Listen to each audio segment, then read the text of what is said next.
वृंदाय भक्तजनमानस निवासाय श्रीरामचंद्राय वागीशाय वदने लक्ष्मीर्यस्य च वक्षसि यस्यास्ते हृदये संवित्तं नृसिंहमहं भजे। विश्वसर्ग विसर्गादि नवलक्षणलक्षितम् श्रीकृष्णाख्यं जगद्धाम परम ब्रह्म जगद्धाम नमामि तत्।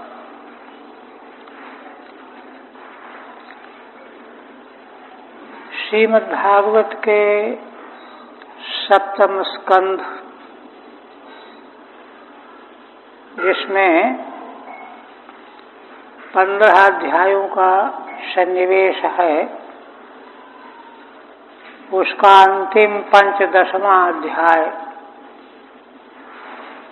समाप्ति की ओर है। इस स्कंध का आरंभ हुआ था जब महाराज परीक्षित ने भगवान सुखदेव जी से यह प्रश्न किया था कि भगवान नारायण ने इंद्र की प्रार्थना सुन करके दिति के पुत्रों को मार डाला,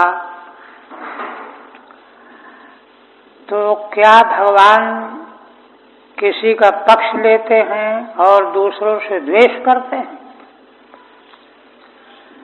भगवान को तो सम कहा गया है, न उनका कोई अपना है न पराया है। तो यह जो बात प्रसिद्ध है, दिति देवी ने पूर्व स्कंद के अंत में यह बात कही थी कि इंद्र ने भगवान विष्णु के द्वारा मेरे पुत्रों को मरवा डाला। यही प्रश्न किया कि भगवान तो समदृष्टि वाले हैं, तो भगवान नारायण के गुणों के प्रति संदेह पैदा होता है। उनको ना तो किसी से, उनमें तो कोई ऐसी कमी तो है नहीं कि इसकी पूर्ति के लिए दूसरों का संपर्क चाहिए, और न उनके अंतर्गत तीनों गुणों का अभाव होने से राग द्वेष भी नहीं है कि असुरों से द्वेष करेंगे। फिर ये क्या बात है? इसी प्रश्न के उत्तर में भगवान सुखदेव जी ने पहले इसका समाधान किया, और उस समाधान करते करते उन्होंने एक आख्यान सुनाया। महाराज युधिष्ठिर के राजसूय यज्ञ में जब भगवान के द्वारा उद्धार किए जाने पर शिशुपाल की अंतरात्मा भगवान में मिल गई, तो युधिष्ठिर आदि लोगों को संदेह हुआ कि अरे, यह तो जीवन पर्यंत भगवान से चिढ़ता रहा, उनको अपशब्द कहता रहा, और अंत में भगवान में ही मिल गया। ये तो बड़ी आश्चर्यजनक घटना है। तो इसी संबंध में उन्होंने नारद जी से प्रश्न कर दिया कि यह कैसे हो गया, क्या बात है। बस इसी संदेह की निवृत्ति के लिए देवर्षि नारद जी ने भगवान नारायण की महती महिमा का उल्लेख किया, वर्णन किया। भगवान के अभिव्यक्ति तो जीव मात्र के कल्याण के लिए है, उनका राग द्वेष का तो किसी से कोई प्रश्न ही नहीं है। और इसको पुष्ट करने के लिए उदाहरण के रूप में भगवत धाम में निवास करने वाले पार्षद जय विजय, उनको शनकादिकों का शाप हुआ, वे ही हिरणाक्ष, हिरणाक्ष और हिरण्यकशिपु बन करके आए। तो वहाँ भगवान के द्वारा उनका उद्धार ही किया गया है। कोई द्वेष के परवश होकर के भगवान ने उनका वध किया हो, ऐसा नहीं। उद्धार ही किया गया है। तो इस तरह से इतिहास पूरा वर्णन किया, क्योंकि ऊती की व्याख्या का उद्देश्य कर्म वासना, कर्म की वासनाओं का विश्लेषण करना था। तो वासनाएं 3 प्रकार की हैं, असत वासना, सत वासना और मिश्रित वासना। तो असत वासना के शिरोमणि के रूप में हिरण्यकश्यप को प्रस्तुत किया और सत वासना के महानतम प्रहलाद जी थे। तो दोनों का एक तरह से तुलनात्मक घटनाक्रम है। यद्यपि हिरण्यकश्यप जो है इतना ऐश्वर्यशाली प्रभावशाली कि तीनों लोकों में उसका आधिपत्य बना हुआ है, सब भयभीत है। नारद जी ने यहाँ तक बताया कि हम लोग भी उसकी स्तुति किया करते थे, स्वयं बताया। 3 देवों को, ब्रह्मा, विष्णु और शिव को छोड़ करके सारा संसार उसके अधीन था, किंतु 5 वर्ष के बालक प्रहलाद के हृदय में भगवदी भक्ति के प्रभाव से अंततो गत्वा वह पूरी तरह से नाश को प्राप्त हुआ। इस तरह से दैवी वासना का महान उत्कर्ष बताया गया। यह प्रसंग सुनने के बाद श्री नारद जी ने कहा कि राजन और क्या सुनना चाहते हो? युधिष्ठिर महाराज बड़े प्रसन्न होकर, गदगद होकर के तब अंत में उन्होंने सनातन धर्म के बारे में प्रश्न किया, क्योंकि सनातन धर्म के मार्ग का सेवन ही दैवी वासनाओं की स्थापना का कारण है, साधन है, उपाय है। धर्म के मार्ग का परित्याग करने पर महान पुरुषों के कोप का भाजन होना पड़ेगा धर्म को छोड़ने से, और तब असत वासना आ जाएगी। इसलिए सत वासना ही प्राप्त हो, उसकी प्राप्ति का मार्ग क्या है? सनातन धर्म है। इसलिए युधिष्ठिर जी ने सनातन धर्म के संबंध में प्रश्न किया। उसी प्रश्न के उत्तर में 5 अध्याय अंतिम के हैं। तो उसमें श्री नारद जी के द्वारा पहले सामान्य मानव धर्म का और विशेष वर्ण धर्म का, उनकी वृत्तियों का वर्णन किया गया। फिर दूसरे अध्याय में आश्रम धर्म का जब वर्णन आरंभ किया तो ब्रह्मचर्य आश्रम और वानप्रस्थ आश्रम, गृहस्थ आश्रम को छोड़ दिया। अग्रिम तीसरे अध्याय में संन्यास आश्रम, यति धर्म का वर्णन किया गया। साधन रूप संन्यास और साध्य रूप परमहंसों का, उसका वर्णन किया। यह सब सुन करके महाराज युधिष्ठिर को बड़ा खेद हुआ कि अरे, श्री नारद जी ने 3 आश्रमों का वर्णन किया और दूसरे नंबर पर आने वाला गृहस्थ आश्रम को तो छुआ ही नहीं।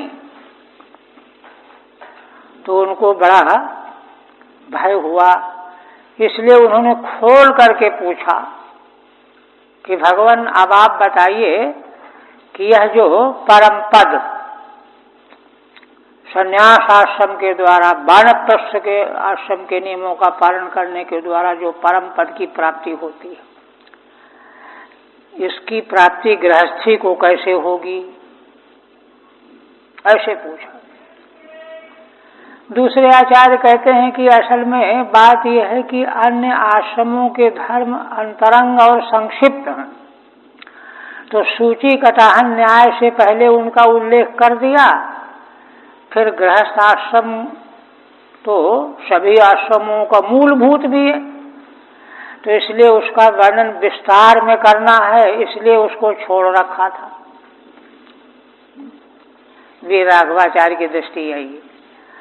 और किंतु युधिष्ठिर जी को चिंता हुई कि देवर्षि नारद जी ने इस आश्रम का धर्म बताया नहीं, छोड़ ही दिया। तो पूछा उन्होंने, तब उन्होंने श्री नारद जी ने गृहस्थ धर्म का सांगोपांग वर्णन किया, जिसमें आध्यात्मिक मन स्थिति और उत्कृष्ट काल पूर्ण करने के लिए उत्कृष्टतम पवित्रतम देश और पात्र, पूजनीय अर्हतम पात्र, इन 4 तत्वों का वर्णन करके और विस्तार से जो है गृहस्थ धर्म का निरूपण किया, वर्णन किया। जो उन्होंने पूछा था वह वर्णन हो गया। इसी मार्ग से चलने पर व्यक्ति उस पदवी को प्राप्त कर सकता है जो यति को प्राप्त होती है, वानप्रस्थी को प्राप्त होती है। इसके बाद फिर महाराज ने कोई प्रश्न नहीं किया। श्री नारद जी ने अपने से सारे वर्ण और सारे आश्रमों के मोक्ष धर्म का विस्तार से निरूपण आरंभ किया, वहां प्रश्न नहीं कोई। किंतु चारों वर्ण चारों आश्रम वालों को मोक्ष कैसे प्राप्त हो सकता है, मोक्ष धर्म का सार वर्णन किया। और पहले ब्राह्मणों की 6 प्रकार की निष्ठा का उल्लेख करके देवर्षि नारद जी ने यह बताया कि ज्ञान निष्ठ को हव्य कव्य में आमंत्रित निमंत्रित करना चाहिए, विस्तार नहीं करना चाहिए। हाँ, ज्ञान निष्ठ अगर न मिले तो फिर तपनिष्ठ, योगनिष्ठ, अभावेशाली चूर्णम की तरह से उनका उल्लेख है। ज्ञान निष्ठ की ब्राह्मण का जो वर्चस्व है, उसकी महिमा है, इसका संकेत उपनिषदों के विवेचन से भी मालूम पड़ता है। छांदोग्य उपनिषद में एक प्रकरण है,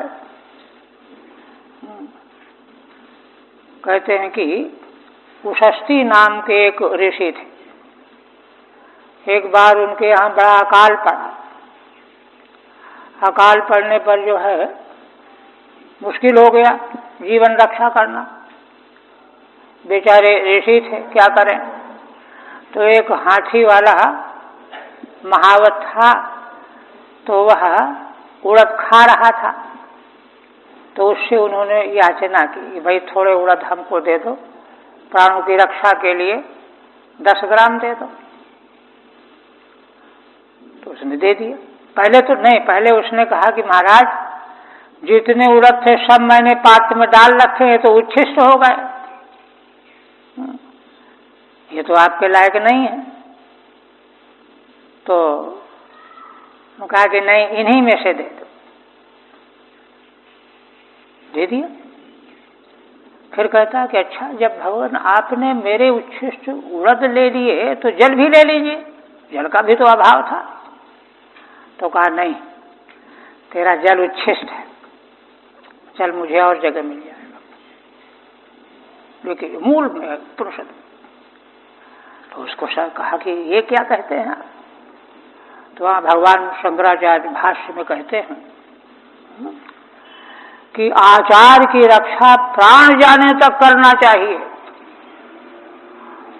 उड़दों को न खाए बिना तो वे प्राण जा सकते थे उनके, इसलिए वहां तक तो आचार को उन्होंने बचाया अब तक, लेकिन प्राण रक्षा को महत्व दे करके उन्होंने ग्रहण कर लिया। किंतु जल तो प्रभूत मात्रा में थोड़ी दूर आगे कहीं न कहीं मिल ही जाएगा, उसको भी साथ में लेकर के हम आचार से भ्रष्ट नहीं होंगे। ये है, ये तो देखिए ऋषि का नियम, व्रत, सदाचार। इसके बाद फिर उनकी पत्नी भी थी। थोड़े उड़द ला करके उन्होंने पत्नी कुछ खाए को दे दिए, पत्नी ने रख लिए, थोड़ा सा खाया, रख दिया, रखकर थोड़ा सा बचा के खाया। दूसरे ने कहा कि भाई देखो कुछ हो तो खा ले। फिर महाराज के यहाँ यज्ञ हो रहा है, जानश्रुति नाम शायद यही है, महाराज के यज्ञ में जाए। तो वही पिछले दिन के अवशिष्ट उड़द दे दिए उसने, थोड़े बहुत बचे थे, खा करके चले गए। तो जहाँ एक महान यज्ञ का आयोजन था, वहां जाकर के उन्होंने जो ऋत्विज थे, होता, प्रस्तोता, उद्गाता, प्रतिहर्ता, उनसे मिले और उनसे पूछने, क्यों भाई तुम अपने कर्म के द्वारा जिस देवता की आराधना करने जा रहे हो उसके स्वरूप को जानते हो? याद रखो, अगर नहीं जानते होगे तो तुम्हारा सिर कट के गिर जाए। अब तो घबरा गया हो, बंद कर दिया। दूसरे से पूछा, प्रतिहर्ता, उद्गाता, सबसे पूछा, चारों से, चारों निस्तब्ध रह गए, घबरा गए। यज्ञ का काम ही रुक गया। यजमान महाराज आए तो देखा कि सब काम बंद, कुछ हो ही नहीं रहा। तो उनकी दृष्टि पड़ी इन पर, तो इनसे कहने लगे कि भगवान, बताया उन लोगों ने कि इस तरह से आपका प्रश्न है, हम लोग कुछ जानते नहीं, इसलिए हम चुप बैठ गए डर के मारे। तो महाराज ने कहा कि भगवान, मैंने पहले आपका चारों ओर पता लगवाया कि आप मिल जाए तो आपके द्वारा यज्ञ हो, आपके आचार्यत्व में, लेकिन जब कहीं पता नहीं चला तब यज्ञ करने का संकल्प था मेरा। तब मैंने इन ऋतुजों को आमंत्रित करके यज्ञ आरंभ कराया। अब आपने कृपा की है, आप आ गए हैं, ये मेरा बड़ा सौभाग्य है। अब आप ही यज्ञ करो। देखिए, तो ऋषि ने कहा कि देखो ठीक है, आपने इन ब्राह्मणों का वर्ण कर रखा है, इसलिए अब यज्ञ इन्हीं के द्वारा होने दीजिए। मेरे मौजूद रहने मात्र से यज्ञ में कोई बैगुण्य नहीं आएगा। विद्वान ज्ञाता व्यक्ति जहां मौजूद रहेगा वहां कोई कर्म में बैगुण्य आ ही नहीं सकता, उसकी दृष्टि के प्रभाव से। और अब इनको यज्ञ कराने दो। और रही बात यह कि जो दक्षिणा आप इनको दे रहे हैं वही दक्षिणा हमको भी दे दीजिए, ये प्रसंग है। तो देखिए, इस प्रसंग का तात्पर्य यहां क्या है कि विद्वान यज्ञम तनुते, असल में वैदिक दर्शन का पूर्ण पारंगत ज्ञाता होना चाहिए। ऐसा नहीं होने पर देखिए, शास्त्रार्थ में बृहदारण्यक में एक प्रसंग और भी है, चतुर्थ अध्याय में, तीसरे अध्याय में, वहां याज्ञवल्क्य जी से शास्त्रार्थ चल रहा है। तो केवल वाणी जानते हैं, मंत्र का शब्दार्थ जानते हैं, तत्व साक्षात्कार नहीं है। साकल्य कई प्रश्न करता गया, वहां तो बड़ा विस्तृत विवेचन है ना। तो उन्होंने कहा कि अच्छा, ये तो बड़ा नटखट है, प्रश्न पर प्रश्न करता जा रहा है, और जान गए कि जानता तो कुछ नहीं है ये। तो ऊब करके कहा कि अच्छा, आम त्वाम तो उपनिषदम पुरुषम पृच्छामि, मैं उस पुरुष को तुझसे पूछना चाहता हूं जो केवल उपनिषद के द्वारा जाना जा सकता है। अगर तू उसको नहीं बता पाएगा तो तेरा सिर गिर जाएगा। वो नहीं जानता था, सिर गिर गया उसका। तो वेदों के ये प्रसंग जो हैं इसीलिए प्रस्तुत किए गए, रखे गए। देखिए, वेद तो त्रिकालज्ञ हैं, तीनों काल के लिए हैं। तो इस तरह से जो है केवल मनमाने ढंग से शास्त्रार्थ छेड़ देना ये कोई उचित नहीं है। सबसे बड़ी महत्व की वस्तु शक्ति की वस्तु होती है उसका तत्व ज्ञान हो। हाँ? वेद भगवान का दर्शन है क्या, वैदिक दर्शन क्या है? तो इस तरह से इसी दृष्टि से वहां कहा गया है कि ज्ञान निष्ठा देयानी कव्यानी, ये है। हाँ, उसके न मिलने पर कर्म वैगुण्य न हो, कर्म का लोप न हो, तो चलो उससे कुछ हल्का, वो भी न हो तो उससे हल्का, वही अभावेशाली चूरम की तरह से ले लिया जाता है कर्मनिष्ठ तक। तो ये बात पहले कही गई, यहां से आरंभ किया गया, क्योंकि वैदिक साधन जितना भी है उसका मूल असल में दर्शन ही है। ये कर्मकांड कोई खिलवाड़ नहीं है, वेदांत दर्शन से वह प्रमाणित है। इसीलिए जहाँ कार्य कारण भाव के संबंध में मीमांसकों में विचार चलता है, तो वहाँ वेद प्रमाण के आधार पर जो है दूसरे दार्शनिकों की कार्य कारण की जो परंपरा और जो नियमावली है उसका उल्लंघन कर दिया जाता है, उसका निराकरण कर दिया जाता है, अमान्य कर दिया जाता है, अमान्य करके उसको वरीयता दी जाती है। तो यह कह करके फिर अंत में कहा कि भाई देखो, जो है पितरों को तृप्ति मुनियों का अन्न से जब श्राद्ध करेंगे, जौ आदि जो जंगल में मिलता है, मांस का कभी नहीं श्राद्ध में प्रयोग करना चाहिए, न स्वयं भक्षण करना चाहिए, ये बता करके कहा। जो लोग द्रव्य यज्ञ करते हैं तो उनके उस कर्म के आरंभ को देख करके संसार के प्राणी भयाक्रांत हो जाते हैं कि ये मारेगा। क्यों? अज्ञ है। अज्ञ क्यों है? स्वरूप को नहीं जानता, निष्करुण है, करुणा रहित है। क्योंकि आत्मज्ञानी जो होगा वो तो सबको आत्मा देखेगा, वो तो कहीं किसी को प्राणी को क्लेश पहुंचाने का काम कर ही नहीं सकता। इसलिए प्राणी सब भयभीत हो जाते। देखिए देवर्षि नारद जी का दर्शन क्या है। फिर यहीं से आरंभ करके उन्होंने निष्प्रियता की शिक्षा दी। और निष्प्रियता की पराकाष्ठा अगर जल मात्र के द्वारा निर्वाह हो सकता है, मरेंगे नहीं, जीवित बने रहेंगे दूसरे दिन तक, तो उसी में संतुष्ट होकर के बैठे रहना चाहिए। ये तक कहा, संतुष्टे तापि बाजना। आखिर क्या कारण है कि जल मिल गया, पी लिया, सो गए, कल देखा जाए। प्रारब्ध से तो नष्ट हुआ नहीं, दूसरे दिन आ सकता है। वह बता चुके हैं ना कि अनीहा एवं वृत्तिदा, निश्चेष्ट होना ही जो है जीवन की रक्षा करने की वृत्ति प्रदान करने वाली बन जाती है। फिर क्यों डरते हो?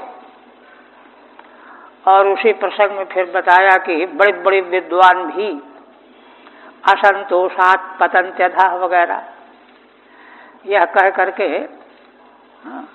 फिर कहा कि देखो, असल में मनुष्य जीवन सर्वदुर्लभ है। इसके पूर्व के अध्याय में 13वें अध्याय में जहाँ दत्तात्रेय भगवान अवधूत जी ने प्रहलाद जी को उपदेश किया है, तो वहाँ उनके प्रश्न का उत्तर देते उन्होंने बताया है कि देखो, तृष्णा जो भववाहिनी है, योग्य कामनाओं को प्राप्त करके भी ये कभी पूरी नहीं होती। इसने मुझको बहुत भटकाया,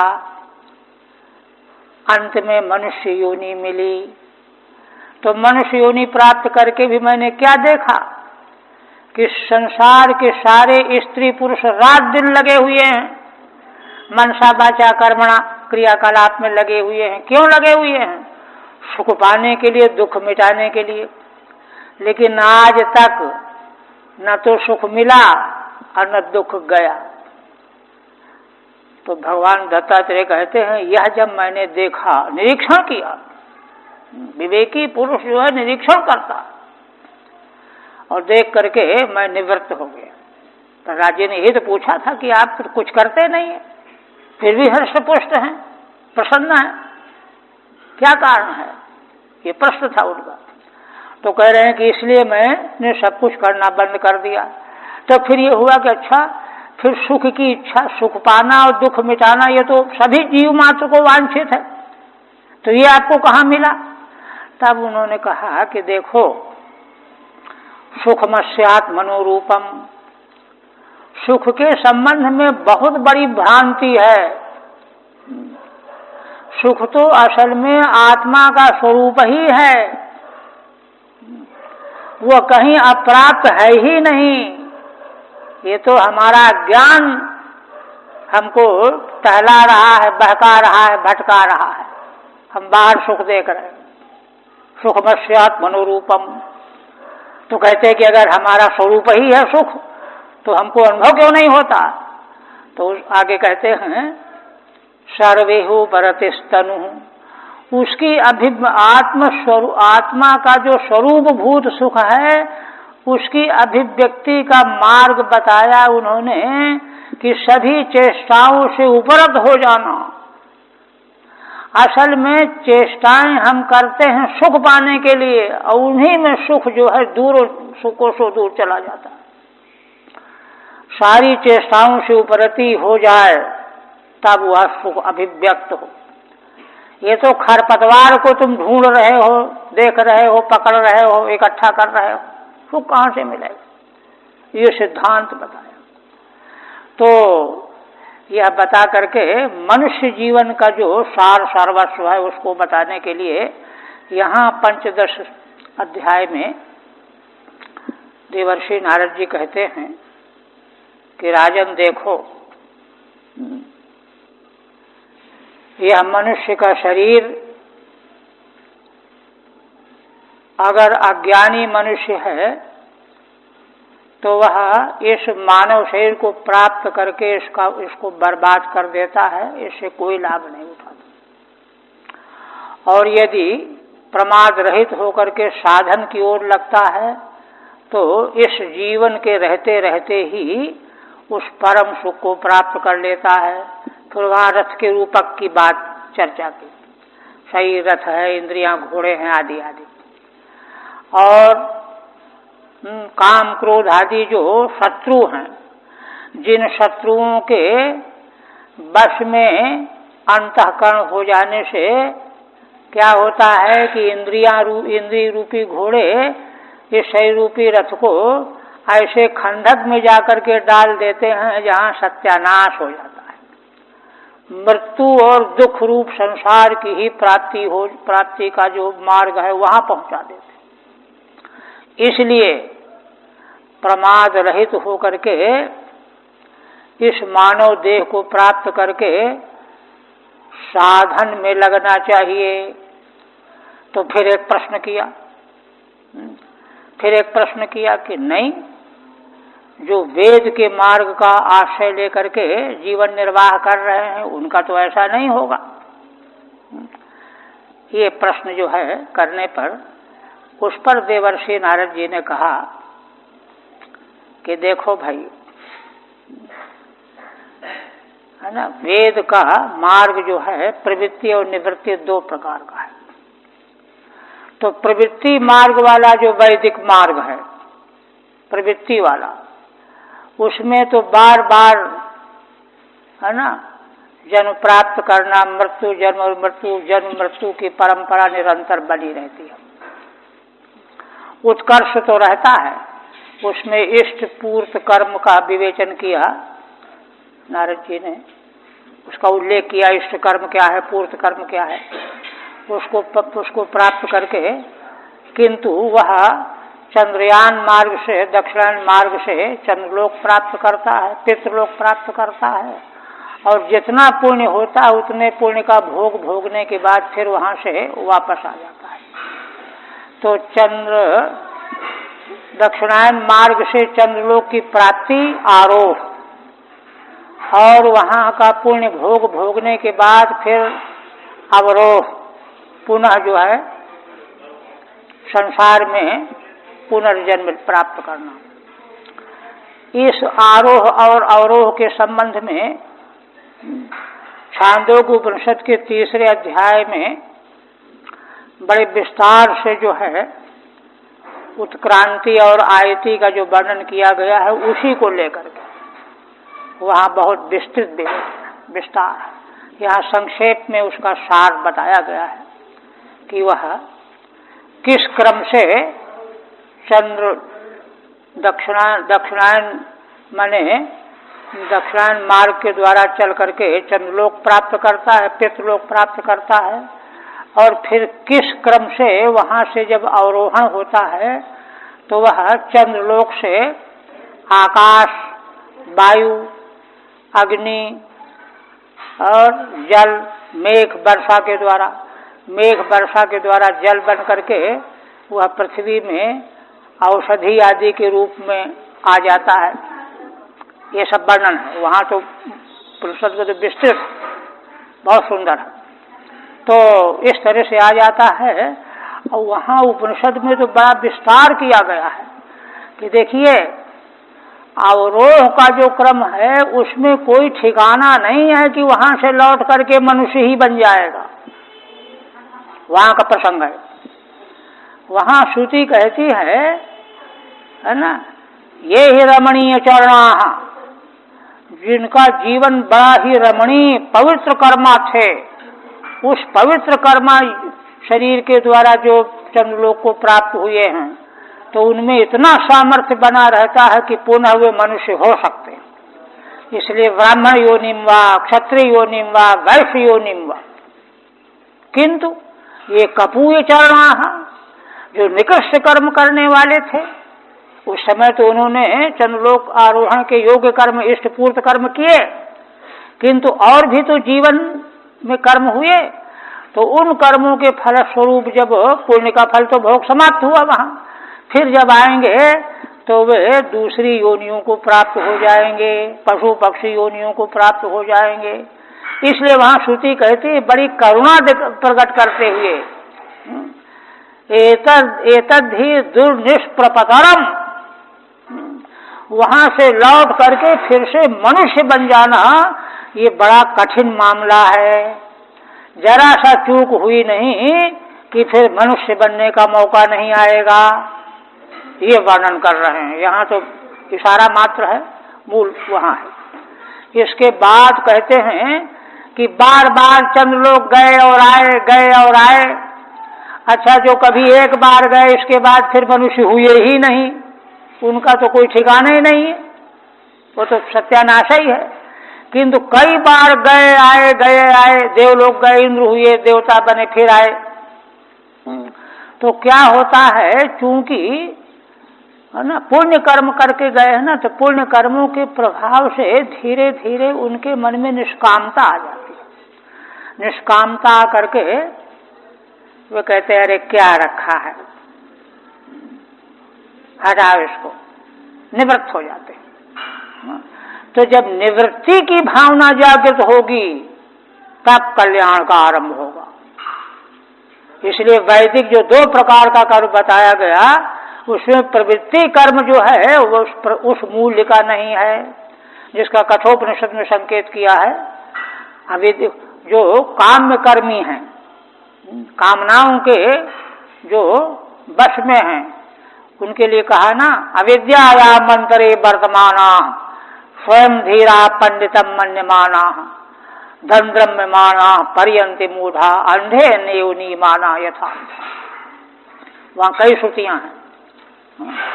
यही लोग सब कुछ है, नास्ति परिति मानी, इससे बढ़ के कुछ नहीं है। तो उसकी ये दशा है। किंतु धीरे धीरे सत्कर्म के फलस्वरूप वह उसके मन में अरुचि पैदा होती है। अरुचि पैदा होकर के फिर निवृत्ति के मार्ग में आता है।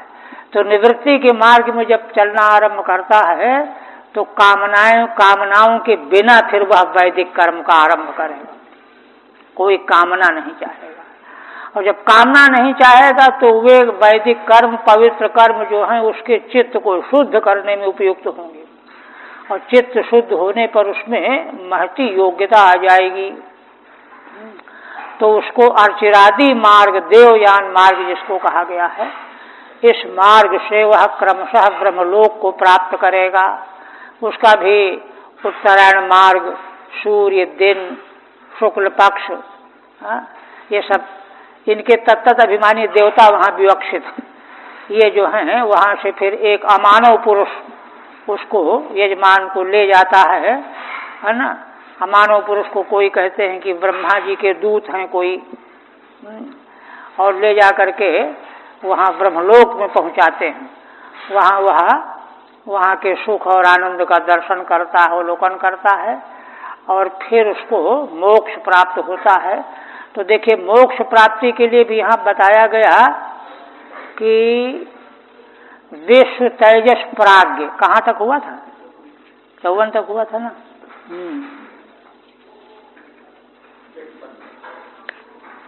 हाँ, अच्छा, फिर अच्छा 53 में आया है। हाँ, 54 तक हुआ था।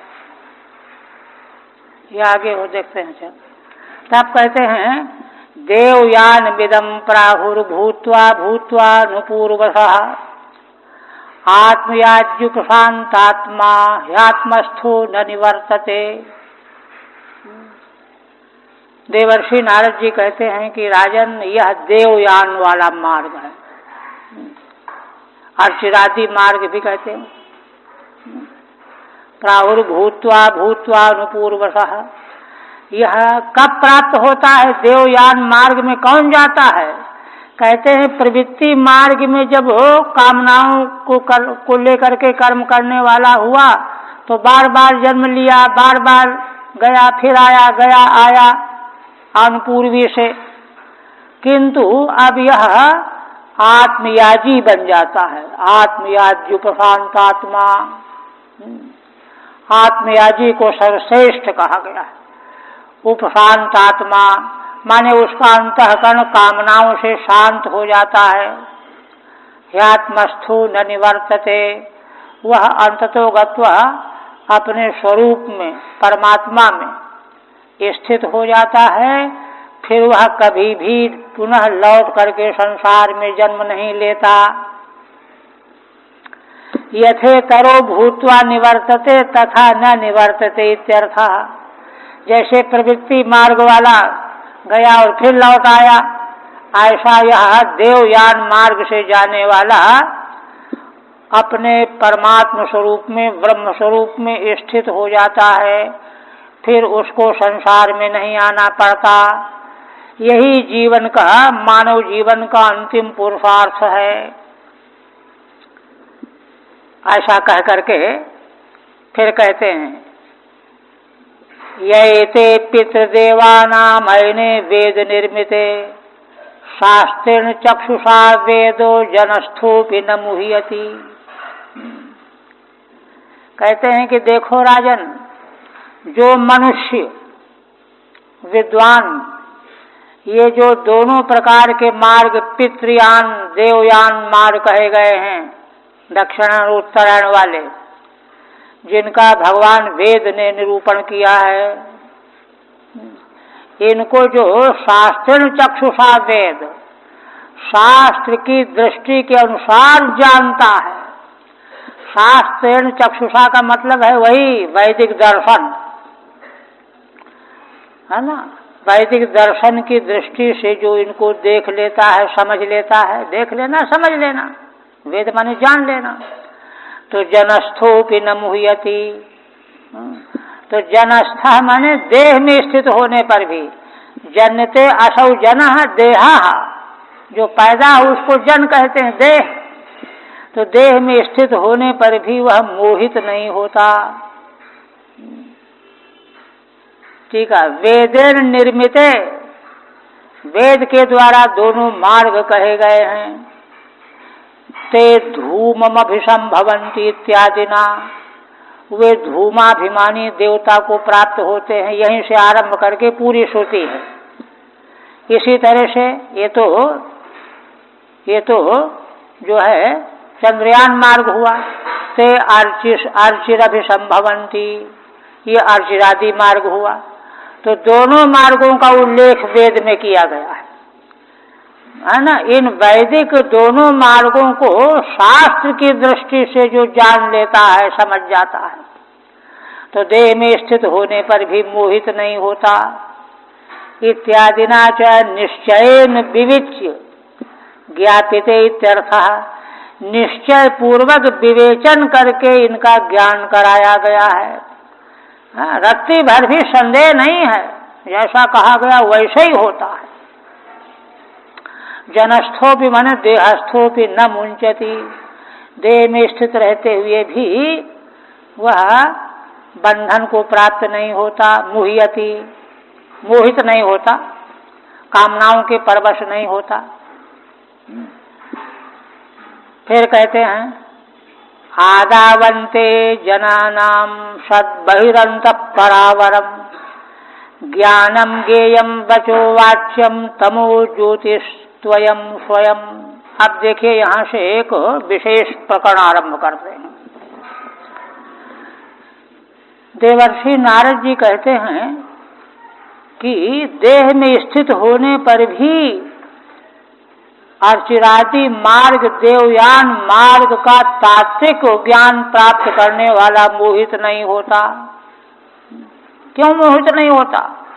क्योंकि वह अद्वितीय परम ब्रह्म में उसकी स्थिति बन जाती है। कैसे बन जाती है? उसकी दृष्टि बता रहे हैं। उसकी स्थिति अद्वितीय परमेश्वर में स्थिति प्राप्त हो जाने से वह मोहित नहीं होता। तो कैसे स्थिति हो जाती है? तो कहते हैं कि देखो, आदावन्ते जनानां सत् बहिरन्तः परावरम ज्ञानम गेयम वचो वाच्यम तमो ज्योतिस्त्वयं स्वयं। देखो, जनानाम माने देहानाम, जन्नेन्द्र जना देहा, देहों के पहले क्या था आदि में, और देहों का नाश हो जाने के बाद क्या रह जाएगा, कहाँ परिवसान होगा, लय कहाँ होगा, उद्गम कहाँ से और लय कहाँ। तो आदि में और अंत में देहों के, है ना, कोई ऐसा तत्व सतरूप तत्व है, सदैव सौम्यमग्रासी देख में वाद्वितीय। और मध्य में देखिए कि आदि में सत ब्रह्म और अंत में सद ब्रह्म, और मध्य में बहिरंतः परावरम, बहि बाहर, बाहर माने भोग्य, देहादि संसार विषय, और अंतः भीतर भोक्ता, भोक्ता जीवात्मा चिदाभास, और बाहर भोग। परावरम, एक पर है एक अवर है, भोक्ता पर है, भोग्य अवर है। ये दोनों ज्ञानम गेयम वचो वाच्यम, ज्ञानम माने अवर पदार्थ का जो ज्ञान होना है, नेत्र से रूप का, श्रोत से शब्द का, वगैरह वगैरह, है ना। और गे माने ज्ञान के द्वारा जिसको जाना गया विषय। वचो वाच्यम, और शब्द रूप वाणी, और उसका वाच्य अर्थ, शब्द और शब्द का अर्थ, नाम और रूप, नाम और अर्थ, ये सब। तमो ज्योति, देखिए वर्तमान में आदि अंत की बात तो जाने दीजिए, आदि में क्या था वो तो पता नहीं, शास्त्र बताता है, अंत में क्या रहेगा पता नहीं, शास्त्र बताएगा। किंतु बीच में जो हम देख सुन रहे हैं, समझ रहे हैं, वही सब तो है। ज्ञानम गेयम वचो वाच्यम तमो ज्योतिस्त्वयं स्वयं। तम माने अज्ञान अंधकार, और ज्योति माने प्रकाश। ये सब का सब जो है वह ज्ञाता ही स्वयं हो जाता है। माने वह सारे देहों के पहले वही, देहों के लय होने के बाद वही, और बाहर भोग्य विषय भी वही, भीतर चिदाभास रूप से भोक्ता भी वही है। ज्ञान जिसका हो रहा है ज्ञान भी वही, और ज्ञान के द्वारा जो जाना जा रहा है ज्ञेय भी वही, और ज्ञेय को जिस शब्द के द्वारा कहा जाता है वाग भी वही, उसका अर्थ रूप वाच्य भी वही। तम माने अज्ञान अंधकार भी वही, और ज्योति माने प्रकाश भी। स्वयं त्वयं स्वयं, वह ज्ञाता ही स्वयं सब कुछ हो जाता है, तो आप देखिए मोहित होने का प्रसंग कहाँ से आएगा। ये है बात। तो कहते हैं कि टीका तत्र हेतु माह, कहते हैं ये आप कैसे कहते हैं कि मोहित नहीं होता है देह में रहने पर भी? देह में रहने पर तो सारा संसार रो रहा है, चिल्ला रहा है, शोक ग्रसित हो रहा है। कहते हैं तो बेवकूफों की बात है ना। देह में स्थित होने पर ज्ञानी जो है उसकी स्थिति क्या होती है? तत्र हेतु माह आदाविति जनानाम देहानाम आदौ, सारे देहों के आदि में कारण रूप से जो तत्व है, कारणत्वेन, कारण है जो, कहीं न कहीं से तो आया सब कुछ, जन्माद्यस्यतः, और अंते च अवधित्वेन, और देह जिसमें विलीन हो जाएंगे, अवधि है जो, यत् सत्, वही सत है। क्योंकि सत की परिभाषा वेदांत शास्त्र की दृष्टि से त्रिकाला बाध्यत्वम सत्यत्वम, तीनों काल में जो अबाधित हो परमार्थ सत्वा है। इसके अलावा तो सब व्यवहारिक सत्य कह लो, बाधित है वो तो। यत् सत तथा बहिर्भोग्यम, इसी तरह से बाहर वर्तमान काल में भोग्य जो है अंतर्भोक्त्री और भीतर भोक्ता है। परम अवरम च, पर माने परे, अवर माने नीचे, उच्च नीचम, तमो अप्रकाश, तम माने अंधकार, ज्योति माने प्रकाश।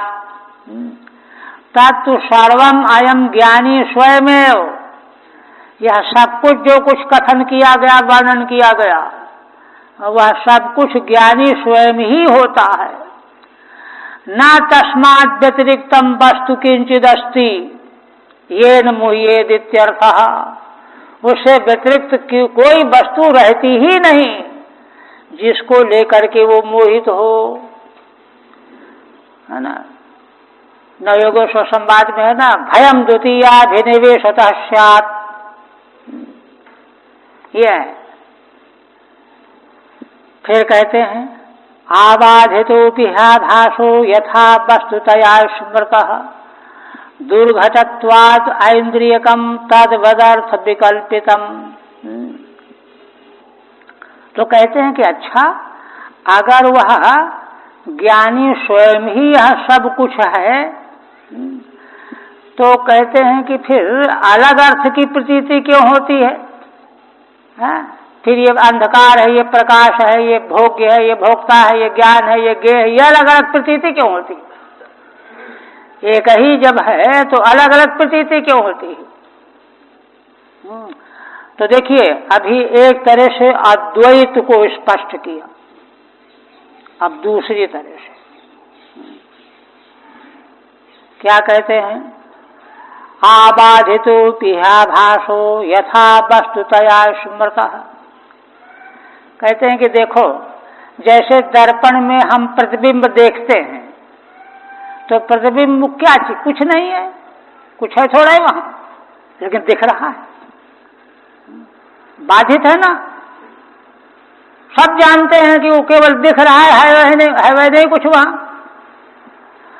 आबाधितोऽपि भासः, आभास माने वही प्रतिबिंब, यथा वस्तुतया स्मृतः, माने प्रतिबिंब जो है पूर्णतया है बाधित, किंतु लगता यह है कि ये भी कोई चीज है, वस्तु रूप में है, कुछ तो है।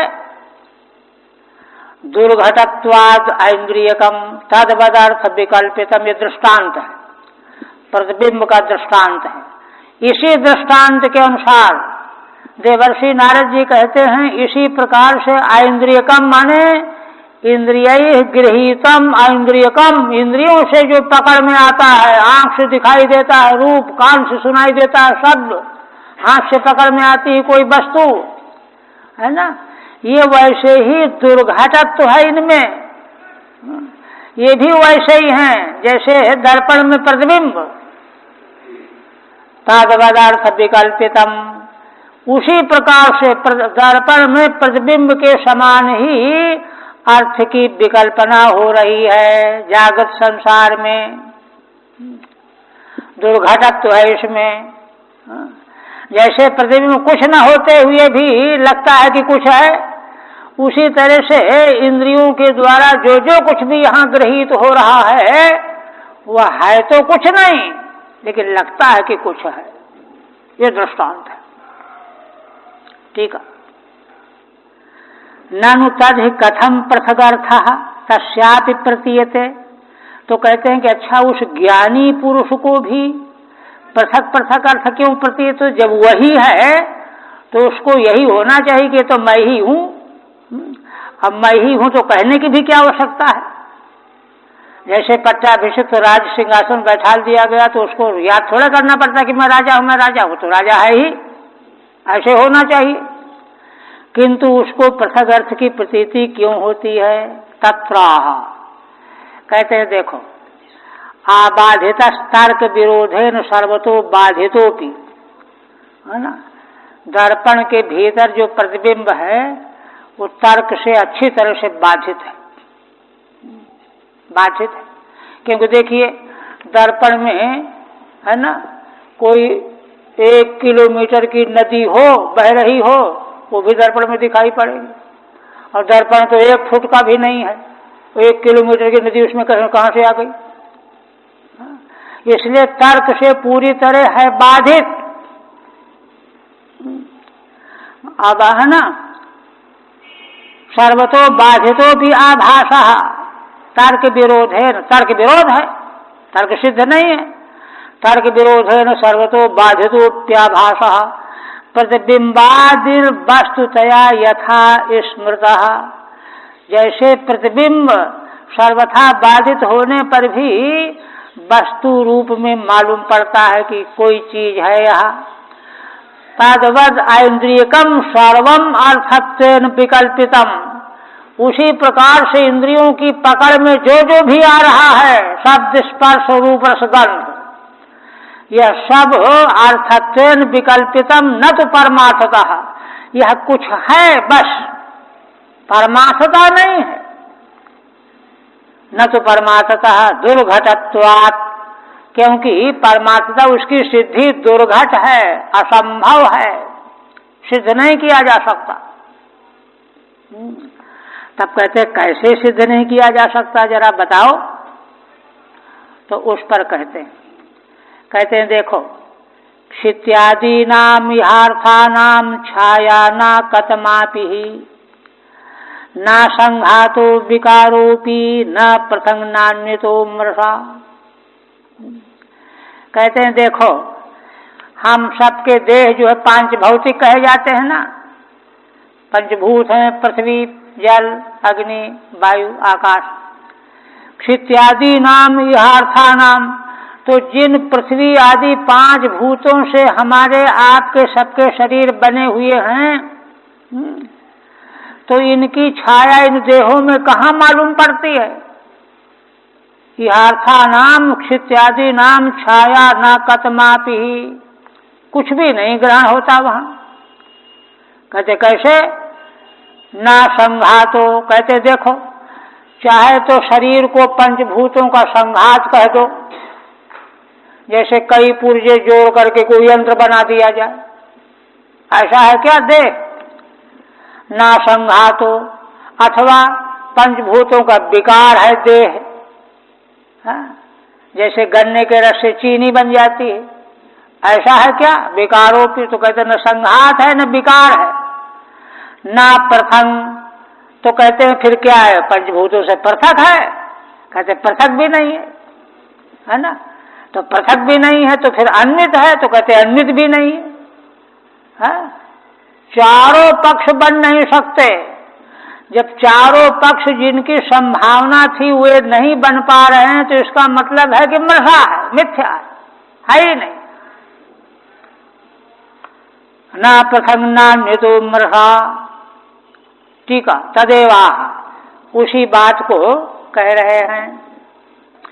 क्षित्यादि नाम पंचभूता नाम छाया, क्षिति आदि जो पंचभूत हैं आकाश पर्यंत, इनकी छाया माने ऐक्य बुद्ध्यालंबन रूपम देहादि संघातारंभ, है ना, माने पांचों भूतों का संघात इकट्ठा कर दिया, देह बन गया, है ना। ऐक्य बुद्ध्यालंबन माने पांचों भूतों का ऐक्य बुद्धि से देह बना हुआ है, यही तो कहोगे। तो देहादि संघातारंभ, देहादि संघात का आरंभ हुआ है अथवा परिणाम हुआ है। कहते हैं ना तो आरंभ बन सकता है न परिणाम बन सकता है। आरंभ परिणामा नाम मध्ये कतमापि अन्यतमापि न भवति। ये पंचभूतों के चार कोटि से जो विकल्प किए गए हैं उनमें से देह के संबंध में कोई विकल्प बन नहीं सकता। अब एक एक को काट रहे हैं। कहते देखो, न तावत तेषाम संघातो वृक्षाणाम युवनम। कहते हैं पंचभूतों का संघात देह नहीं हो सकता। जैसे देखो किसी जंगल में इतने जामुन के, आम के, नीम के, बरगद के वृक्ष हैं तो वन कहते हैं उसको, जंगल कहते हैं। तो वृक्षों का समुदाय ही तो वन है।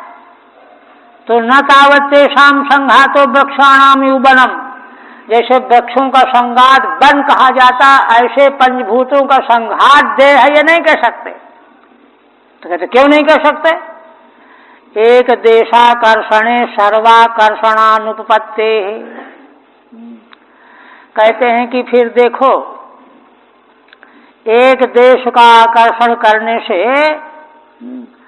सर्वाकर्षण बनेगा नहीं, है ना। जैसे जंगल में वृक्ष खड़े हुए हैं 100, 200, 400, एक वृक्ष को काट डालो तो सारा वृक्ष बल थोड़े कट गया, है ना। तो कहते हैं अगर इस तरह से देह को मानेंगे तो एक देशाकर्षणे सर्वाकर्षण अनुपत्ते। अब हाथ पकड़ के हम किसी खींचते हैं, सारा शरीर चला आता है। एक पेड़ को अगर हम कहीं वन से निकालेंगे तो सारा जंगल चला जाएगा क्या?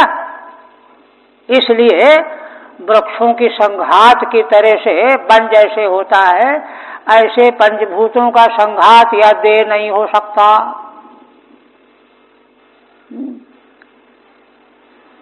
अच्छा, नहीं एकस्मिन् वृक्षः आकृष्टे सर्व, वही स्पष्ट कर दिया। कहते हैं किसी एक वृक्ष को खींच लिया, काट के बाहर ढो ले गए, है ना। सर्वम वनम आकृष्यते, सारा वन आकृष्ट थोड़ा हो जाएगा, है ना। और शरीर में क्या है, हाथ पकड़ घसीट लो पूरा शरीर चला जाएगा। न च विकारः आरब्धो अवयवी। तो कहते अच्छा चलो दूसरा पक्ष लो, पंचभूतों का विकार मान लो देह को, जैसे स्वर्ण का विकार कुंडल। तो कहते हैं कि ये भी ठीक नहीं। न च विकारः आरब्धः, विकार कैसे, माने आरंभ किया जाता है। आरंभ एक एक टुकड़ा जोड़ करके बढ़ा करके, नैयायिक जैसे नैयायिक वैशेषिक परमाणु से जगत का आरंभ मानते हैं, इस तरह से पंचभूतों से, है ना, विकार रूप में जगत का आरब्ध माना जाए। अवयवी माने देह अवयवी है और पंचभूत उसके अवयव हैं, ये भी नहीं बन सकता। अपि शब्दान न परिणामोपि, मूल में अपि शब्द भी कहा गया है ना। कहाँ है अपि शब्द? विकारोपि। तो अपि शब्द से श्रीधर स्वामी कहते हैं कि परिणाम भी नहीं हो सकता। सांख्यों का पक्ष है परिणाम। परिणामोपि न कुतः, कहते हैं कि देखो परीक्षा कर लो। क्या? सा किम स्व अवयवेभ्यः परिणतेभ्यो वा पृथक् तदन्वितो वा।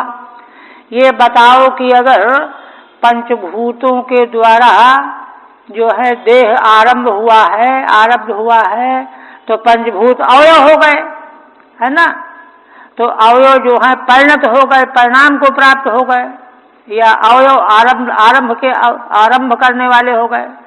परिणतेभ्यो वा पृथक् तदन्वितो वा।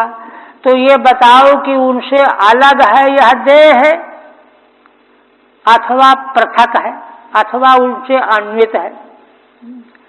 माने पंचभूतों से जो अवयवी बना देह है वह अलग होकर के स्थित है अथवा अलग होकर के स्थित नहीं, पंचभूत उसमें अन्वित हैं। दोनों में से क्या कहते हो?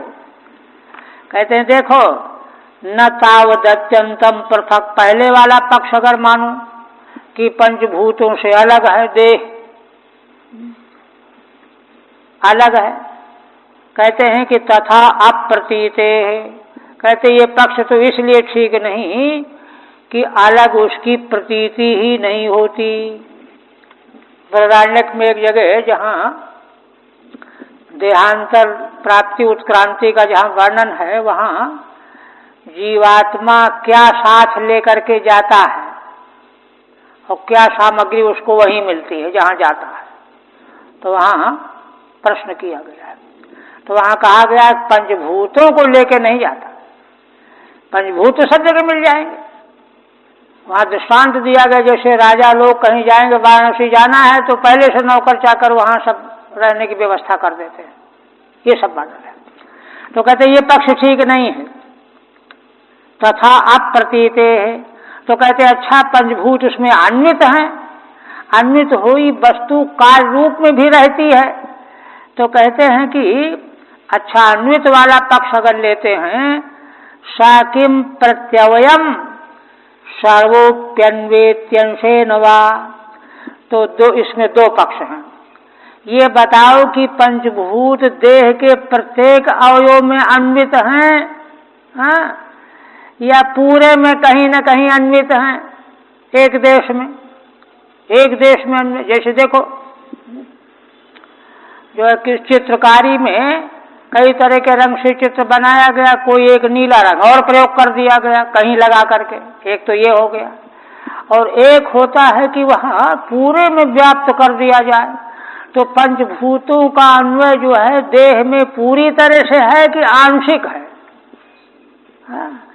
तो उस पर कहते हैं आद्य, अगर ये कहें कि नहीं है ना, सारे में अन्वित हैं, सकिम प्रत्यवयम सर्वो है ना, सर्वोप्यन्वे अन्वेति अंशेन वा, तो कहते हैं आद्य अंगुली मात्रे देह बुद्धि स्यात्।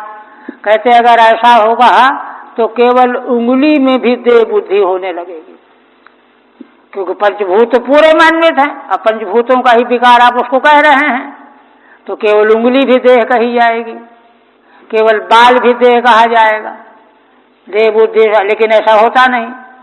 तो कहते हैं कि अच्छा अंश से अन्वित मानो। द्वितीय तस्याप्यंशांगीकारे सति अनवस्था स्यादतो मृषैवेत्यर्थ। कहते हैं अगर आंशिक अन्वय मानो, दूसरे पक्ष में क्या है अंशेन वा, तो कहते हैं कोई अंश अन्वित है, तो इसका मतलब यह है कि जिसका अंश अन्वित है वह अंशी है, अंश वाला है ना। तो अंश का भी अंश मानना पड़ेगा, अंश का भी अंश, और अंश का जो अंश होगा उसका भी अंश। इस तरह से अंशांशी भाव की कल्पना में अनवस्था हो जाएगी। किस कोटि वाला, किस है ना करोड़वां अंश अन्वित है कि अरबवां अंश अन्वित है, कोई ठिकाना ही नहीं है, अंशों की तो कोई ठिकाना ही नहीं है। इसलिए जब कोई पक्ष नहीं बन पाया 6 पक्षों में से, अतो मृषैवेत्यर्थ, इसलिए देहादि मृषा ही हैं। तब मृषा हैं इसलिए, जो पीछे प्रश्न किया गया था कि जो तत्वज्ञानी देह के पहले देह के पीछे ज्ञान ज्ञेय शब्द वाच्य है ना, प्रकाश अंधकार, यह सब वही है। तो वही है कहने का मतलब क्या है? तो वहां प्रश्न किया गया कि अच्छा फिर अलग अलग क्यों प्रतीत होता है? तो कहते हैं अलग अलग केवल प्रतीत होता है, अलग अलग है नहीं, कुछ है ही नहीं, प्रतिबिंब का दृष्टांत दे करके। अब इसके बाद एक बात और कहते हैं कि ठीक है देह मान लो नहीं है, पंचभूत हैं कि नहीं, दूसरा प्रश्न है ना, जिनका अन्वय बताया गया देह में। धातवो अवयवित्वाच्च तन्मात्रा वयवैर्बिना नाभिरिह सत्यवयविन्यस असन्नवयोन्ततः। कहते देखो, धातु माने वही पंचभूत है ना, मूल तत्व को धातु कहते हैं, वे पंचभूत हैं। देह के मूल तत्व धातु माने पंचभूत। तो धातव अवयवित्वाच्च, अवयवी है, पृथ्वी अवयवी है, जल अवयवी है।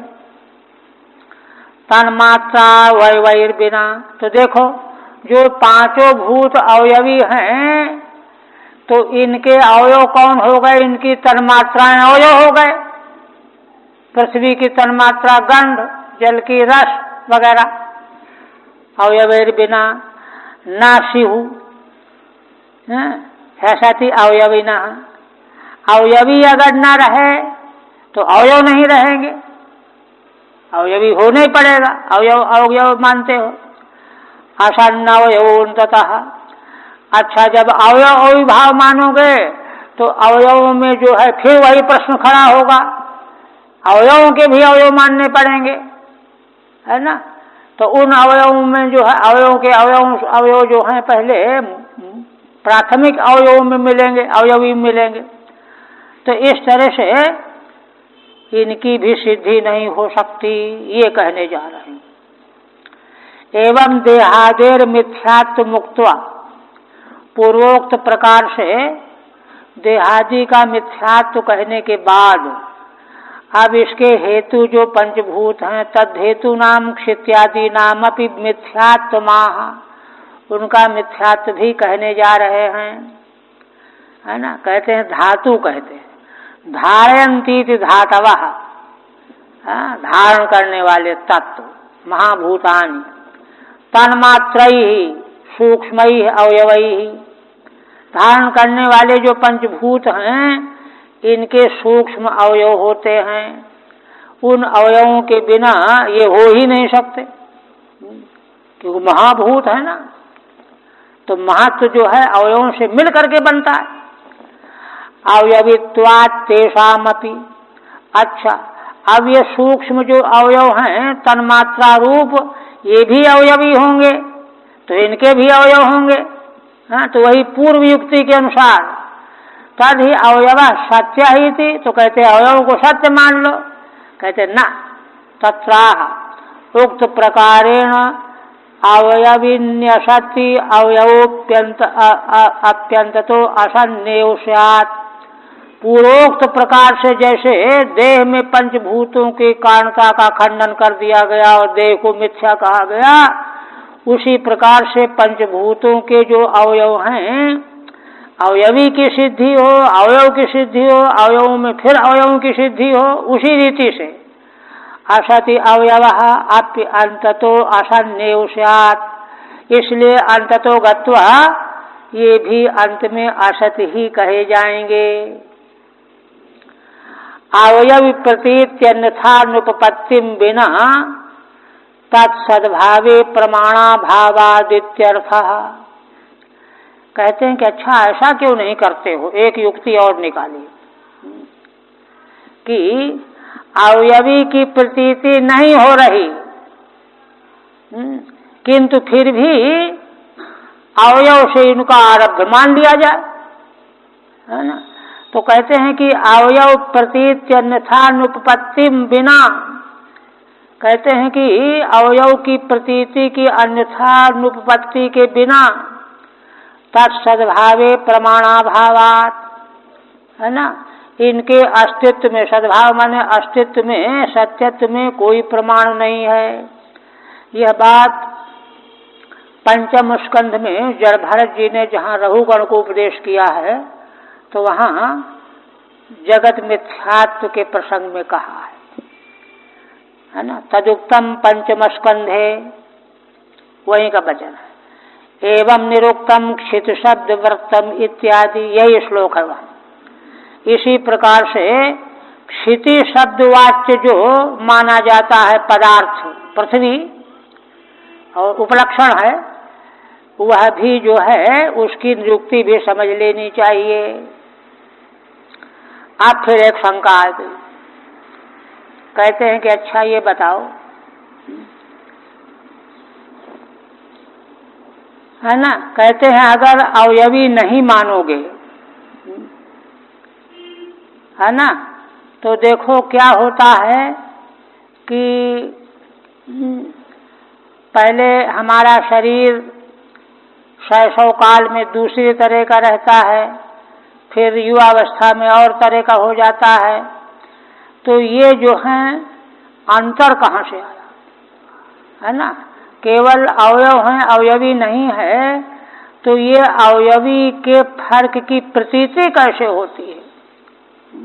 ये तो हो जाता कि वही है, 5 साल का जो शिशु बालक था वही 10 साल का होने पर ये तो वही बालक है, 15 साल का हुआ तो ये तो वही बालक है, 20 साल सब जगह। तो यदि अवयवी को तो मानोगे ही नहीं अवयव से अतिरिक्त, तो वही है, ये प्रतीति कैसे होगी? वही तो उसे कहते हैं जो पहले से सिद्ध हो, धर्मी कोई हो, वही का मतलब धर्मी होना चाहिए, है ना, अवयववान धर्मी। तो उस पर कहते हैं देखो, स्यात् सादृश्य भ्रमस्तावत् विकल्पे सति वस्तुनः जागृत स्वापौ यथा स्वप्ने तथा विधि निषेधता। बहुत उच्च कोटि का उत्तर दे रहे हैं वेदांत का। कहते हैं देखो, ये जो प्रतीति होती है ना, एकादश स्कंद में भगवान उद्धव जी को भी यही कहते हैं, कहते देखो सेयम दीप कलिका, ये वही दीप की लौ है, ज्वाला है, जिसमें हम कल लिख रहे थे, ये वही नदी की धारा है जिसमें कल स्नान किया था। वस्तु स्थिति है कि धारा पता नहीं कहाँ चली गई, दीप कलिका कहाँ चली गई, किंतु सादृश्य से भ्रम होता है कि वही है, वही रहता कुछ नहीं है, वही होने की सादृश्य की प्रतीति का भ्रम होता है। स्यात् सादृश्य भ्रमस्तावत्, है ना, सादृश्य का भ्रम होता है, विकल्पे सति वस्तुनः, वस्तु के विकल्प रहने पर, है ना, फिर ये वही है, ये प्रतीति भ्रम रूप हो जाती है। दृष्टांत क्या है? दृष्टांत के बिना बात कैसे मानी जाए, समझ में भी नहीं आएगी। कहते देखो, जागृत स्वापौ यथा स्वप्ने तथा विधि निषेधता। देवर्षि नारद जी कहते हैं कि देखो, हम लोग नित्य प्रति जागृत स्वप्न सुषुप्ति तीनों अवस्थाओं का अनुभव जानते हैं, करते हैं, किंतु योग वासिष्ठकार ने एक प्रकरण में विस्तार से बताया है कि देखो, स्वप्न के भीतर भी एक स्वप्नांतर होता है। जैसे काम धाम करके सो गए, स्वप्न देखने लगे, तो स्वप्न देखते देखते क्या देख रहे हैं? स्वप्न में ये देख रहे हैं कि हम कहीं और जगह गए हैं, वहाँ खा पी करके सो गए, और सो करके, है ना, फिर जो है जगह, फिर यहाँ गए, फिर वहाँ गए। और तो देखिए, स्वप्न के भीतर का स्वप्न भी और स्वप्न के भीतर के स्वप्न का जागृत भी, मूल स्वप्न के भीतर दूसरा स्वप्न और दूसरे स्वप्न का जगना, ये जैसे होते हैं, प्रतीत होते हैं, है ना। यथा स्वप्ने जागत स्वप्नऊ, स्वप्न के भीतर के जैसे जागरण और स्वप्न जैसे, तो उनको क्या कहोगे? वो तो वास्तव में स्वप्न के भीतर के जागरण स्वप्न दोनों ही मिथ्या हैं। तो जैसे वे मिथ्या हैं, इसी प्रकार से, है ना, यह स्वप्न भी मिथ्या है। तो तात्पर्य कहने का यह है कि इसी तरह से जगत प्रपंच, पंचभूत आदिकों का जितना विस्तार है, यह स्वप्न के भीतर के जागत स्वप्न की तरह से हैं। इसमें कोई विशेष बात नहीं है। स्वप्न में तो स्वप्न के दृष्टांत को लेकर के तो गौड़पादाचार्य भगवान ने जो है खूब वैतथ प्रकरण में चिंतन की विचार किया है कि वहाँ स्वप्न के मिथ्यात्व में कोई लोग कहें कि नहीं स्वप्न मिथ्या नहीं है, तो वहाँ युक्ति दी गई है कि स्वप्न में दृश्यमान घटनाएं और पदार्थ उन घटनाओं के घटित होने का समय नहीं है, स्थान नहीं है, देश और काल है ही नहीं। और स्वप्न हमने देखा कि जो हम लंदन पहुंच गए 2 घंटे में, चाहे आधा घंटे के स्वप्न में, तो आधा घंटे कोई लंदन पहुंच सकता है क्या? हाँ? और स्वप्न में देखते हैं कि जो है कहीं जो है माउंट एवरेस्ट की चोटी में चले गए और क्या क्या देखा। तो वहाँ तो जो है न देश है न काल है, तो देश काल असंभव देश काल की जो प्रतीति होती है, इससे मालूम पड़ता है कि वो कुछ केवल प्रतीति है नहीं जैसे। तो उसी प्रकार से यह स्वप्न भी जो है प्रातीतिक ही है, जागृत स्वप्न भी प्रातीतिक ही है। और कहते हैं कि अच्छा, तो फिर किसी ने शंका किया कि अच्छा अगर ऐसा कहोगे कि संसार मिथ्या है, कुछ है नहीं, एक ही तत्व है, तो वेद बोधित विधि निषेध का क्या करोगे? ये करो ये न करो, ये सब बेकार हो जाएंगे, है ना। वेद का जो है विधान ही असंगत हो जाएगा, है ना। ये प्रश्न जो है मीमांसकों ने बृहदारण्यक के भाष्य में उठाया है। तो वहाँ भगवान शंकराचार्य ने उत्तर दिया है। यहाँ क्या कह रहे हैं? तथा विधि निषेधता, कि भाई जैसे स्वप्न में विधि निषेध का हमको ज्ञान रहता है ना। स्वप्न देख रहा कि भाई नहीं ये जगह ठीक नहीं, यहाँ भोजन नहीं करेंगे, पवित्र जगह में चलेंगे। वहाँ जगह ही नहीं कुछ, क्या पवित्रता। लेकिन उसको शास्त्र का ज्ञान है कि अपवित्र जगह पर भोजन नहीं करना चाहिए। ये ज्ञान वहाँ लागू है कि नहीं शास्त्र? ठीक इसी तरह से जागृत का जो संसार हमारा है, जिसमें हम सब व्यवहार कर रहे हैं, यह भी वैसा ही है और यहाँ के विधि निषेध भी वैसे ही हैं। तथा विधि निषेधता, ये समाधान है। ठीक है। ननु अवयविनो अभावे आगमा पायिषु बाल्यादिषु सोयम देवदत्ता। कहते हैं कि अगर अवयवी तुम कोई मानोगे ही नहीं, है ना। नैयायिकों ने तो अवयवी को बड़े समारोह से सिद्ध किया है, लेकिन वेदांत को मान्य नहीं है। तो कहते हैं अवयवी को नहीं मानोगे तो आगमा पायिषु बाल्यादिषु, बाल अवस्था आई और चली गई, युवावस्था आ गई, बाल अवस्था चली गई, फिर वृद्धावस्था आ गई, युवावस्था चली गई। तो ये जो आने जाने वाली अवस्थाएं हैं, तो इन अवस्थाओं के रहने पर स्वयं देवदत्ता प्रतीति कैसे बनेगी? 20 साल पहले जिसको देखा था वही यह देवदत्त है। वो तो अवस्था चली गई उसकी, और तुम अवयवी कोई मानते नहीं हो पक्का ठोस, इसलिए अवयवी मानो, तब प्रतीति बन जाएगी। ये प्रश्न कर रहा है। प्रत्यभिज्ञानम न स्यात्, कहते इसको पुष्ट करने के लिए कुमार भट्ट की बात भी कहते हैं। तदुक्तम भट्टई ही आविर्भाव तिरोभाव धर्मकेषु अनपाय्यत। कहते देखो, किसी वस्तु पदार्थ के धर्म आविर्भूत होते हैं, किन्हीं का तिरोभाव होता है। जैसे देखो, युवावस्था में बाल काले हैं, वृद्धावस्था में सफेद हो गए, कालापन चला गया, सफेदपन आ गया। तो आविर्भाव तिरोभाव धर्मकेषु अनपाय्यत। तो इन ऐसे धर्म जिनमें दिखाई दे रहे हैं, उनमें उनके भीतर कोई एक वस्तु है जो नहीं जाती, अनपाई है, वही अवयवी है। ये तो गुण ऊपर के हैं, धर्म हैं, कालापन चला गया, सफेदपन आ गया, है? तो ये जो आगमा पाई जो गुण धर्म है, ये चले जाने पर भी जिसमें थे, जिससे चले गए, वह तो अनपाई है, इसलिए उसको धर्मी अवयवी मानो। यत् तद्धर्मी, उसी को धर्मी समझना चाहिए? ये प्रश्न किया पूर्व पक्षी ने।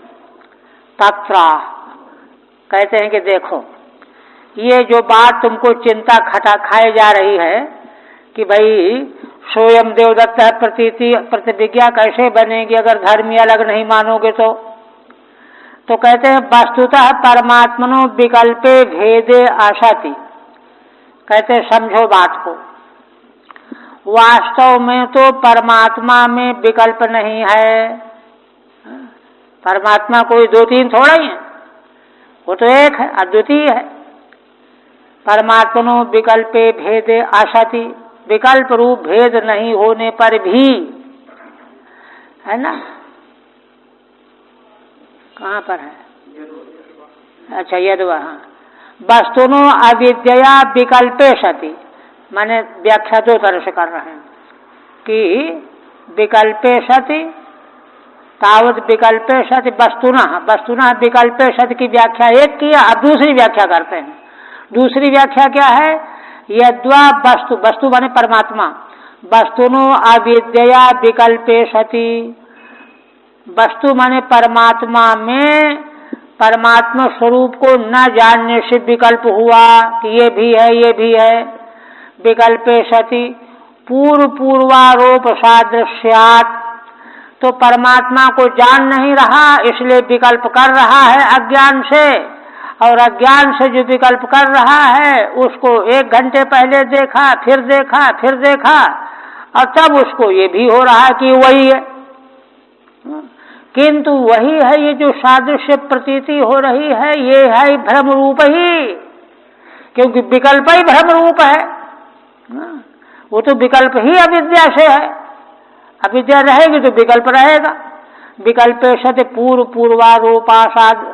आरोप सादृश्यात्, पूर्व का आरोप रहा, उसके पूर्व का आरोप रहा, उसके पूर्व का आरोप रहा। इसीलिए अविद्या और अज्ञान के बारे में वेदांत में जब प्रश्न उठाया गया कि भाई, भामतीकार ने भी उठाया है कि भाई संसार का भ्रम रज्जु में सर्प की तरह जो होता है, तो सर्प कहीं तो सत्य है, रज्जु में तो सत्य नहीं है, पर कहीं तो है ना, वाल्मीकि वगैरह में है। इसी तरह से परमेश्वर में जो जगत प्रतीत हो रहा है कहीं सत्य होना चाहिए।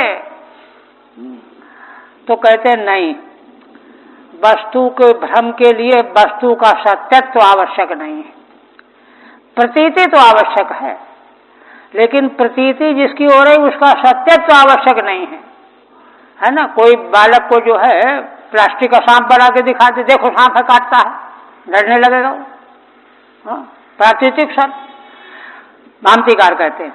अच्छा एक बात तो कहते हैं कि आखिर ये भ्रम चला कब से, तो इसके बारे में निर्णय किया गया है कि भाई देखो, जब से हम अज्ञानी अपने को समझ रहे हैं, हम अज्ञा प्रतीति हो रही है, अनुभव हो रहा है, तब से चला, उसी समय है ना। क्योंकि अज्ञान का आश्रय बनना बड़ा कठिन काम है, तो इसलिए वहां ये कहा गया है कि पूर्व भ्रम ही है, उसके पहले के भ्रम से ये भ्रम हो रहा है। वह भ्रम कहाँ से आया? तो उसके पहले के भ्रम से आया, उसके पहले के भ्रम से। तो माने इस प्रकार से अविद्या ज्ञान का आरंभ दुर्गेय है, दुर्गेय आरंभ है, अविद्या और अज्ञान का आरंभ दुर्गेय है। इसलिए उसके ज्यादा खोज में परिश्रम न करके ज्ञान में परिश्रम करना चाहिए, उसमें परिश्रम नहीं करना चाहिए, ये कहा गया। तो विकल्पे सति पूर्वारोप सादृश्यात् सा एवेति भ्रमस्यात्, तो चूंकि अज्ञान से परमात्म वस्तु में विकल्प पैदा हुआ और फिर घंटे 2 घंटे रहा तो हुआ कि तो वही है, तो ये भ्रम हो गया, और फिर दूसरे दिन तीसरे दिन इस तरह से सादृश्य का भ्रम हो रहा है। सच तावदेव यावद अविद्या निवृत्ति ही, किंतु ये तभी तक रहेगा, ये नहीं है कि इसको इस तरह से मान लिया तो ये बना ही रहेगा। ये तब तक रहेगा जब तक अविद्या की निवृत्ति नहीं हो जाती। अविद्या के निवृत्त होते ही ये कुछ नहीं रह जाएगा। नानुस्वारो मिथ्यात्वे शास्त्र से विधि निषेधकता कथम। फिर वह अंतिम प्रश्न कि भाई जब सब इस प्रकार से है ना मिथ्यात्व सिद्ध कर दिया आपने, तो शास्त्र जो विधि निषेध का बात कर रहा है यह किस प्रयोजन में आएगा, किस लिए होगा। तो कहते हैं भाई देखो, स्वप्न मध्य जागर स्वप्न स्वाप व्यवस्था यथा इति। स्वप्न के मध्य में जैसे जगने और सोने की स्वप्न देखने की व्यवस्था है, वहां पर भी स्वप्न में भी व्यक्ति सोचता है कि यहाँ अशुद्ध है, यहाँ नहीं बैठेंगे, वहां बैठेंगे। तो इसी तरह से यह जागृत रूप स्वप्न के भीतर की व्यवस्था इसी रूप में है, यथा इति। अच्छा महाराज।